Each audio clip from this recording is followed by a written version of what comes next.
Objective number one, what is primary function of physical policy.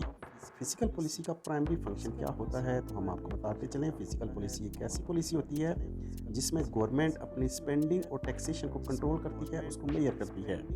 यानी कि यहाँ पे option number D correct option हो जाएगा, यानी कि government spending and taxation is called physical policy.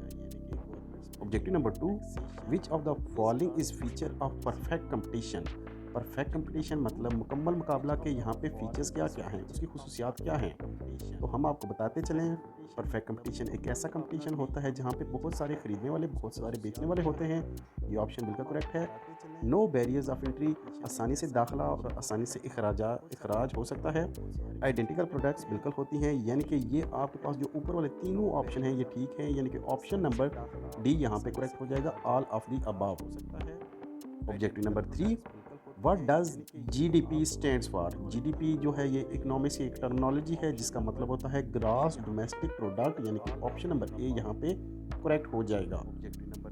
Objective number four, what is the law of demand. दोस्तों, law of demand को उर्दू में कानून तलब कहा जाता है, और ये होता है कि जब किसी चीज़ की कीमत बढ़ जाती है तो उसकी डिमांड कम हो जाती है, और जब किसी चीज़ की कीमत कम हो जाती है उसकी डिमांड बढ़ जाती है। तो यहाँ पे देखें, ये जो ऑप्शन नंबर ए है ये सबसे बेस्ट ऑप्शन है। As price increases quantity demand decreases, यानी कि ऑप्शन करेक्ट है, as price increases quantity demand decreases.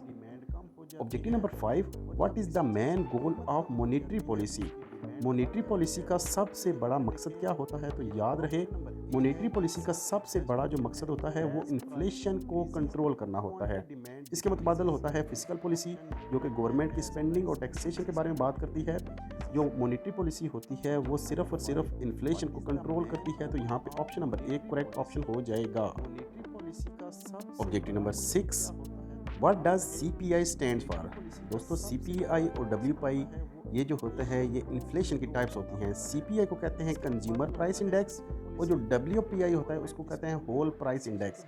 यहाँ पे option number A correct option हो जाएगा, यानी कि consumer price index. Objective number seven, what is the main impact of increase in interest rate. बहुत ही इंपॉर्टेंट क्वेश्चन है। इंटरेस्ट रेट अगर इंक्रीज होगा तो इसका असर क्या होगा, हम आपको बताते चलें। जब बैंक अपना इंटरेस्ट रेट बढ़ाता है तो लोग, हर बंदा बैंक में पैसा जमा करवाने को प्रेफर करता है, यानी कि जैसे जैसे इंटरेस्ट रेट बढ़ेगा आपकी डिक्रीज बोरोइंग हो जाएगी, हर बंदा बोरो करना बंद कर देगा, तो आपकी जो बोरोइंग है वो कम होना शुरू हो जाएगी। ऑप्शन नंबर यहाँ पे बी करेक्ट ऑप्शन हो जाएगा। Objective number eight, what is the example of public good. आपके पास गुड्स की दो टाइप्स होती हैं, एक पब्लिक गुड होती है, एक प्राइवेट गुड होती है। पब्लिक गुड्स में हम बात करते हैं जो गवर्नमेंट की चीज़ें होती हैं उनको पब्लिक गुड्स कहते हैं, और जो किसी इंडिविजुअल की, किसी आम बंदे की चीज़ हो उसको प्राइवेट गुड कहते हैं। यहाँ पे नेशनल डिफेंस ये जो है ये पब्लिक गुड हो जाएगा। ऑप्शन नंबर ए यहाँ पे करेक्ट ऑप्शन हो जाएगा। Objective number nine, what does elasticity of demand measure. Elasticity of demand को किस तरह से मेजर किया जाता है, तो याद रहे कि जब किसी डिमांड में चेंज आती है प्राइस की वजह से तो वो होती है इलास्टिसिटी ऑफ डिमांड, और अगर इलास्टिसिटी ऑफ सप्लाई की बात करें, जब किसी सप्लाई में चेंज आए प्राइस की वजह से उसको कहते हैं इलास्टिसिटी ऑफ सप्लाई। और यहाँ पे हमारा ऑप्शन नंबर यहाँ पे देखिए ए करेक्ट हो जाएगा, यानी कि how much the quantity demanded respond to price change in price. Objective number 10, what is the monopolistic competition. Monopolistic competition क्या है, ये मार्केट की एक टाइप है जिसमें आपके पास यहाँ पे देखें बहुत सारी फर्म होती हैं और वो डिफरेंट जो प्रोडक्ट्स हैं वो सेल करती हैं, यानी कि ऑप्शन नंबर आपके पास सी करेक्ट ऑप्शन हो जाएगा, a market with many sellers selling differentiated products. Objective number 11, what is budget deficit. बहुत ही इंपॉर्टेंट क्वेश्चन है। बजट डेफिसिट क्या होता है कि ये डेफिसिट है, यानी कि किसी चीज़ में कमी आ गई है, और बजट क्या है, ये बजट गवर्नमेंट की अगर स्पेंडिंग आपके पास ज़्यादा हो जाए, टैक्स कम हो, तो ये आपके पास बजट डेफिसिट होता है। और बजट सरप्लस क्या होता है, जब गवर्नमेंट की स्पेंडिंग कम हो जाए, टैक्सेस ज़्यादा हो जाएं, तो वो आपके पास सरप्लस होता है। यहाँ पे देखिए बजट डेफिसिट, डेफिसिट का मतलब क्या है कि गवर्नमेंट ने अखराजात ज़्यादा किए हैं और उसके पास टैक्स कम आए हैं, तो यहाँ पे ऑप्शन नंबर एक करेक्ट ऑप्शन हो जाएगा। Objective number 12, what is the difference between nominal and real GDP. बहुत ही इंपॉर्टेंट क्वेश्चन है। नॉमिनल और रियल जीडीपी में फ़र्क ये है कि जब कभी हम रियल जीडीपी को एडजस्ट कर दें इन्फ्लेशन के साथ, इन्फ्लेशन उसमें महंगाई की शरह को एडजस्ट किया जाए, तो वो आपके पास बन जाती है रियल जीडीपी, यानी कि यहाँ पे आपके पास option number B correct option हो जाएगा। Objective number 13, what is meant by inflation? Inflation है क्या? अजीज़ दोस्तों, जब कभी किसी चीज़ की प्राइस में इंक्रीज़ आ जाए या गुड्स या सर्विसेज की प्राइस में इंक्रीज़ आ जाए तो उसको कहते हैं इन्फ्लेशन। सबसे बेस्ट ऑप्शन यहाँ पे है increase in the general price level of goods and services is called inflation. Option number ए यहाँ पे करेक्ट ऑप्शन हो जाएगा। Objective number 14, what is economic meaning of scarcity? Scarcity का मतलब क्या है इकोनॉमिक्स की भाषा में?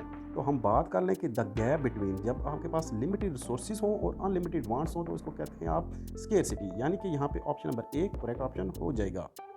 Objective number 15, what does a price selling cause? आपके पास प्राइस सेलिंग की काज क्या होती है? जब किसी चीज़ में शॉर्टेज आ जाए तो यहाँ पे प्राइस सेलिंग काज बन जाती है।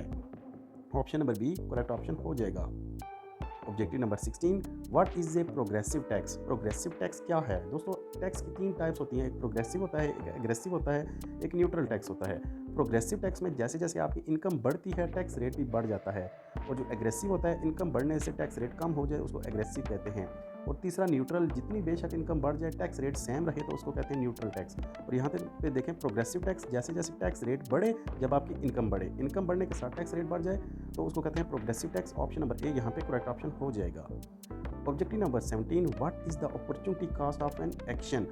अपॉर्चुनिटी कॉस्ट होती क्या है? अपॉर्चुनिटी कॉस्ट ये होती है कि जब आप किसी एक चीज़ को हासिल करने के लिए दूसरी चीज़ को छोड़ दें तो वो होती है अपॉर्चुनिटी कॉस्ट। लेट्स सपोज अगर एक बच्चा है वो 10th क्लास में या जाएगा या फिर वो मजदूरी करेगा। अब 10th क्लास में जाना ये अपॉर्चुनिटी कॉस्ट हो जाएगा मजदूरी करने के लिहाज से, तो यहाँ पे ऑप्शन नंबर बी ये करेक्ट ऑप्शन हो जाएगा। The benefits for gone from the next best alternative is called opportunity cost. Objective number 18, what does the law of diminishing return states? Law of diminishing return होता क्या है?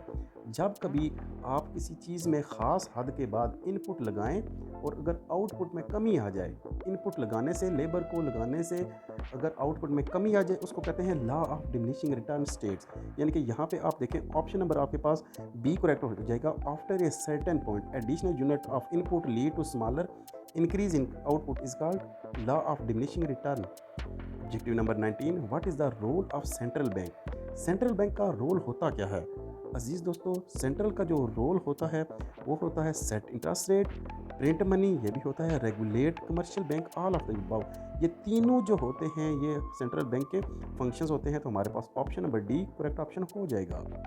Last objective इस video का, what is the main characteristics of an oligopoly? Oligopoly का main characteristics क्या होती हैं? ओलिगोपली में आपके पास फ्यू फर्म्स होती हैं, फ्यू फर्म्स हो तो ये आपके पास ओलिगोपली होती है। ऑप्शन नंबर यहाँ पे बी करेक्ट हो जाएगा। हम